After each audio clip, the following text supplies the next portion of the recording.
बहुभिरगरदो वैस्सागरन्दो वैत्वा भगवति तवगेहानन्दकारा प्रवेरा सुरविरगन्दनकीर्तिर्तमत्तिदं श्री महाकाली महालक्ष्मी महारामे कुंभारति मुट्टिंचुकोंडि स्वामी गदे गंधम మీరు ముట్టించుకోండి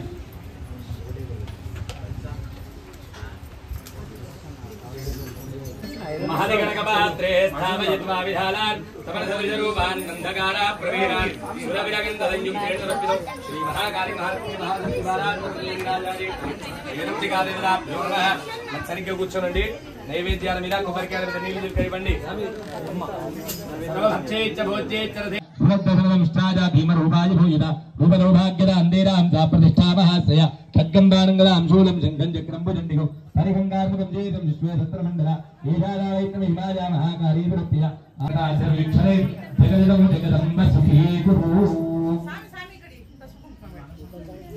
స్వామి అన్నప్పుడల్లా అక్కడికి ఆకాశం మీద ఈ కుంకుమ వాడితే ఇక్కడ ఇక్కడ 4 ధ్యాయామి ధ్యాయామి మళ్ళీ తీసుకోండి.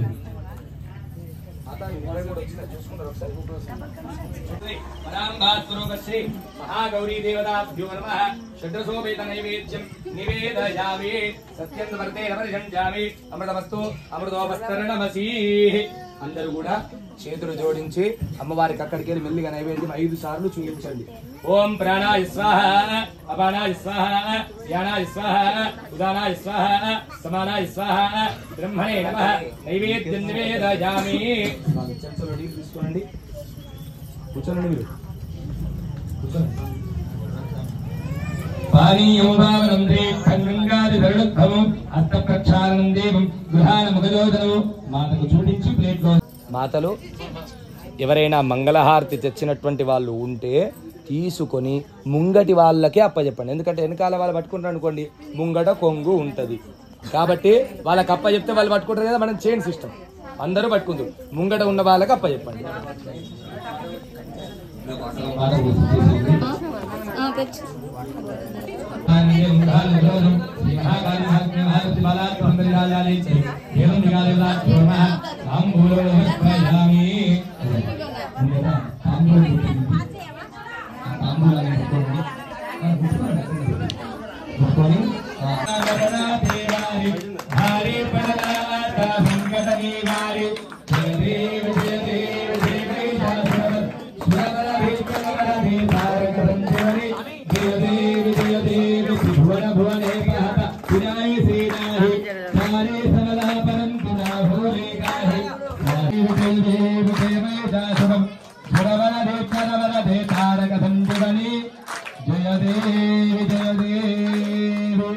మంగళహారతి పాడే వాళ్ళు ఉన్నారా?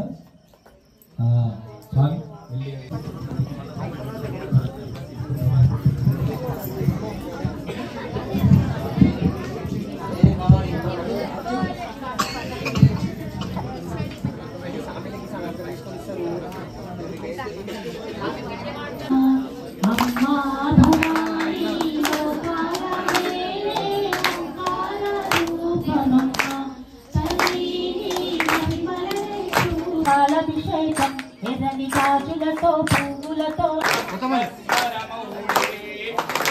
ఆమె ఇటు రావాలా దీపాలు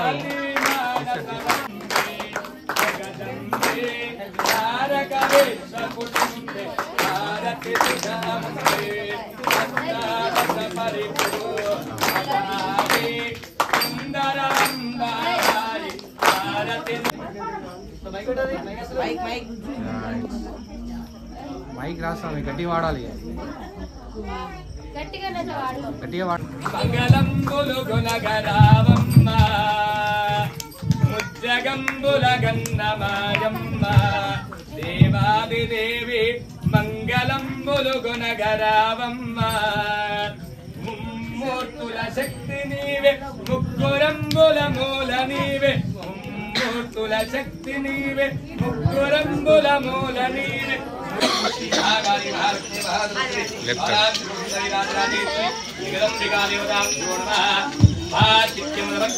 లైట్ ఉంటుంది సార్, బ్యాక్ లైట్ ఉంటే మంచిగా వస్తుంది.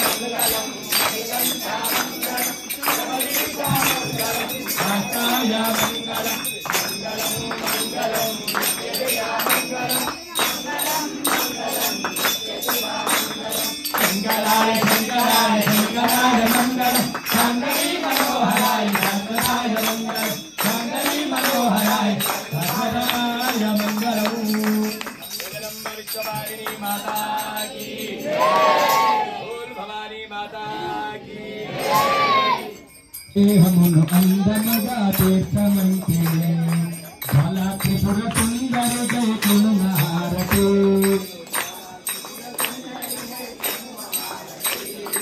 जानलो जाल मिला कार चोचुना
श्री महाकाली महालक्ष्मी महादत्ती माला सुंदरी राजराजेश्वरी जयदंबिका देवताभ्यो नमः नीराजं सुंदरशयामि नीराजनान्ते शुद्ध आचमनीयं समर्पयामि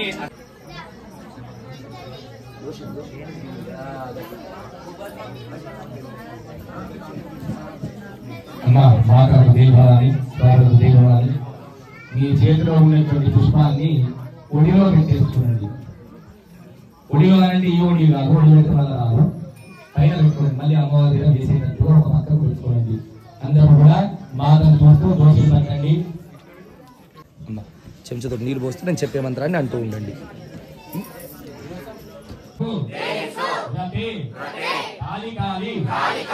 महाकाली विकराली नमोस्तुते मया देवी परिपूर्णं तदस्तुते अनया संकल्पिता महाकाली महालक्ष्मी महासरस्वती त्रिगुणात्मिका स्वरूपिणी देवी नवरात्रि उत्सव मध्ये अद्य सप्तम दिवस संकल्पित प्रकारेण त्रयः त्रिंशति सहितेन आवाहित भक्ष्यभोज्य नीराजन अर्चन पूजनेन भगवान् भगवती सर्वात्मिका सर्वं श्री महाकाली महालक्ष्मी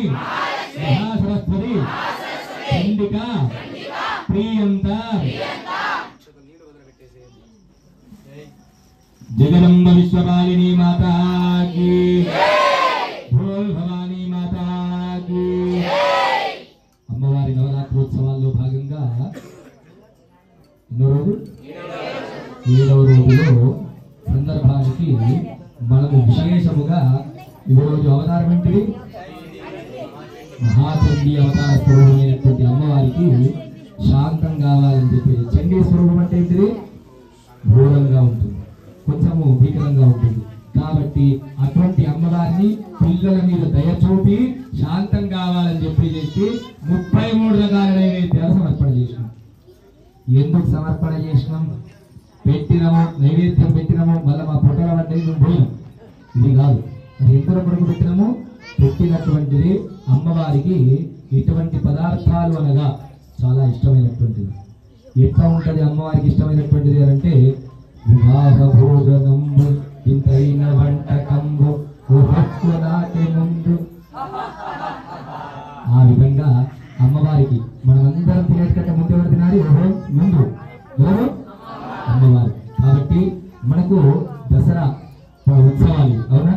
దసరోత్సవాల్లో అమ్మవారికి ఎందుకు ఇంత ప్రీతిగా ఉంటది అంటే శరదృతువులో మొదటిగా వచ్చేటువంటి పండగ కాబట్టి అందుకే శరన్నవరాత్రోత్సవాలు. శరదృతువైనవి ఎప్పటి నుంచి శరదృతు? పితృపక్షాలు వెళ్ళగానే పిల్లారి నుంచి అమ్మవారు వచ్చినప్పటి నుంచే శరదృతు ప్రారంభము. కాబట్టి శరదృతువులో వచ్చినటువంటి దానికి అమ్మవారికి శరన్నవరాత్రోత్సవాలు చేయడం. కాబట్టి ఇటువంటి విషయాన్ని మనం ఎంతో భాగ్యదాయకం చేసుకొని మన ప్రావరణలో ఇంతమంది దొరుకుతారు, ఇంతమంది వస్తారు అని కూడా మేము అనుకోలేదు. 33 రకాలు అనుకున్నాం కదా, 33 మంది వస్తారు అనుకుని మేము అనుకున్నాం. కానీ అధికానికి అధికం వచ్చింది. కాబట్టి వచ్చినందుకు అందరికీ కూడా ఆ అమ్మవారి పరిపూర్ణ కృపాకటాక్షాలు ఎల్లవేళలా ఇదే విధంగా ఉండాలని చెప్పేస్తూ మనస్ఫూర్తిగా కోరుకుంటూ, అదేవిధంగా ఈరోజు మహాచండీ అవతార స్వరూపమైనటువంటి అమ్మవారు మనకి ఈరోజు దర్శనమిస్తున్నటువంటి వేళది. ఏ విధముగానైనా చండీ అవతారం అంటే క్రూరమైనటువంటిది. ఆ క్రూరమైనటువంటి అమ్మవారు ఎప్పుడు చూడు భక్తుల కోరికలు ఎట్లా తీరుస్తుంది అంటే, క్రూరంగా అంటే మాత్రం ఎక్కువ ఉంటుంది అమ్మవారికి. ఎట్లా ఉరికేటువంటి ఉత్సాహం చంపాలి అని చెప్పేసి వారి దగ్గరికి వెళ్ళేటువంటిది. కాబట్టి అటువంటి అమ్మవారికి మనస్ఫూర్తిగా ఈ రోజు కనుక పూజాది కార్యక్రమాలు అర్చనలు చేస్తే ఆ వెళ్ళే తొందరలో అడుగుతాం కదా మన మధ్యలో ఎవరైనా తొందర పోతుండగా స్పీడ్గా పోతుండగా చేయాలన్నా కార్యక్రమం అంటారా లేదా? ఎట్లనైతే అంటారో అమ్మవారు కూడా కార్యకారి తదాస్తు వెళ్ళిపోవాలంట. అట్లా అమ్మవారు అంత తొందరగా ఉంటుంది. కాబట్టి ఏ కోరిక కూడినా తొందరగా తీర్చేస్తుంది. తొందరగా అంటే భక్తులు చెప్పింది కదా పొద్దునే కావాలని కోరుకోవచ్చు, అది కూడా ముందే చెప్తుంది. అవి ఎప్పుడు మన రాత్రిలో కావాలనో అప్పుడు మనం సమర్పణ చేసేటువంటి ఉంటుంది. ఎప్పుడు పడితే పొద్దున్నే ఇవ్వనంటే ఈరోజు రాత్రి 12 దాటగానే పంతులు చెప్పింది కదా మీరు తెల్లవారం నెరవేర్చి చూడండి. ఆ విధంగా చేయకండి. అంటే అమ్మవారు మన రాతలో రాసి పెట్టి ఉన్నటువంటిది ఏ సమయానికి ఇవ్వాలో ఆమెకు తెలుసు. తెలియదా? నువ్వు తెలిసినప్పుడు ఆమె ఇస్తుంది. కాబట్టి ఇదే విధంగా ఇప్పుడున్న మహిళలందరూ కూడా సమయములను కేటాయించి వచ్చినందుకు అమ్మవారి ఆశిస్తూ, అదేవిధంగా మాకు ఇంకో 2 కార్యక్రమాలు మిగిలినటువంటిది ఉంది. ఏమేంటి ఈ సంవత్సరం నుంచి? ఒకటి ఎల్లుండి శ్రీ శ్రీ శ్రీ మాధవానంద సరస్వతి స్వామి వారు ఇక్కడికి ఇచ్చేస్తున్నారు. కాబట్టి సమయములను మధ్యాహ్నము 12:30 వరకు అందరూ కూడా ఇక్కడ ఉండాలి. ఎటువంటిది కూడా మళ్ళీ 12:30 చెప్పింది కదా 1 గంట పోదాము 1:30 పోదాము అని పెట్టుకోకండి. 12:30 అంటే 12:30కు వచ్చేసేయండి. ఎందుకు అంటే మాత విషయంలో అంటే గంట ముందు చెప్తుండొచ్చు, స్వామి విషయంలో ఆ విధంగా చెప్పాల్సిన అవసరం లేదు. ఎందుకంటే ఆయన అనుగ్రహం కావాలి అంటే వస్తుంది.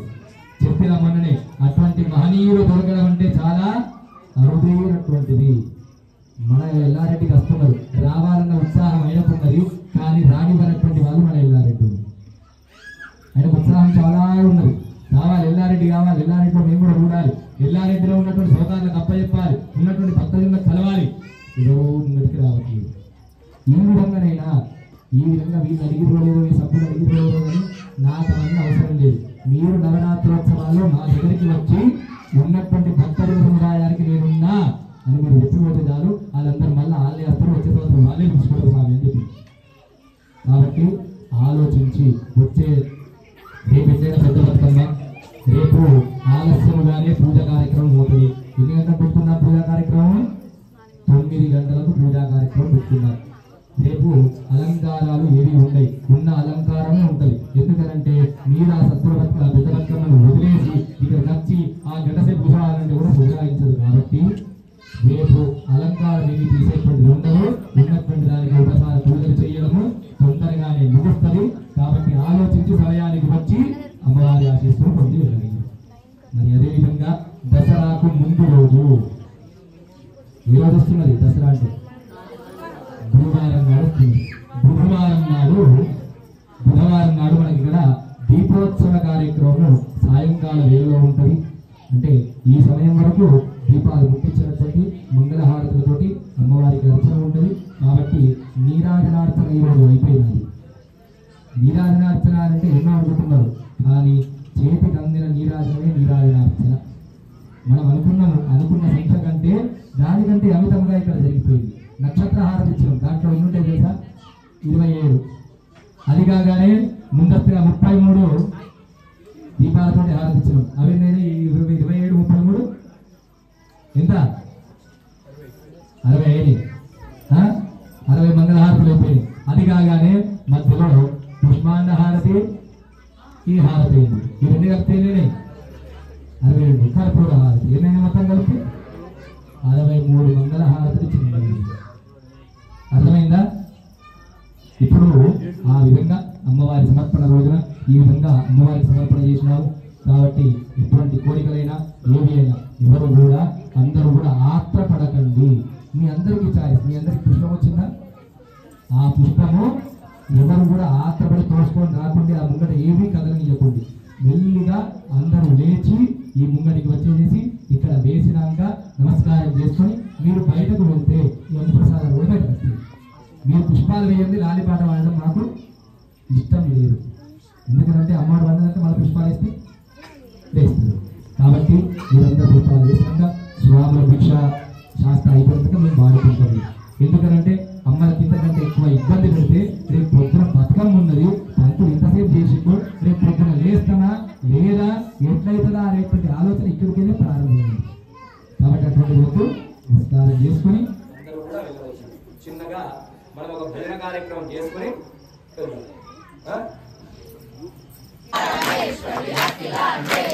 ఆది పరాశక్తి పాలయమా, ఆది పరాశక్తి పాలయమా.